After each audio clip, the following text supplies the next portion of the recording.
First of all, measure the circumference of your head just above your brows. To make a crown, we need to first find radius, and the formula is your head measurement divided by 3.14 and whole divided by 2. This calculation will be your radius. Now draw a circle using that radius which you had just calculated. Let's suppose your radius is 8.5 and you will be using that 8.5 all round to make a circle. And this crown will be the first layer of the hat.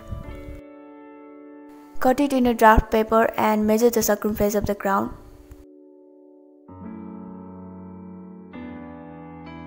Whatever the measurement outcomes, divide it by 4 and let's suppose this measurement as A.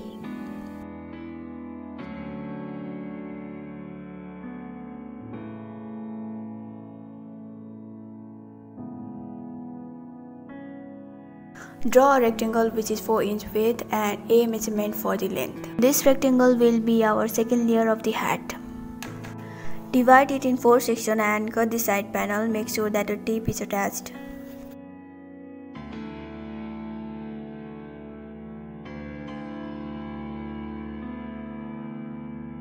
Trace it in another paper and spread on your preference. The wider you spread, the hat will turn out more floppier.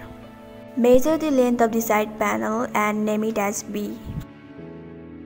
With the help of B measurement as length and 3 inch as width, draw a rectangle accordingly.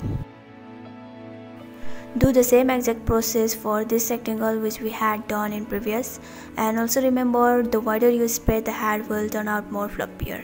For my measurement, I had spread 2 cm in each cut.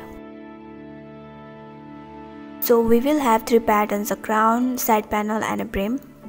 Despite crown, trace the other pattern on full side of the fabric.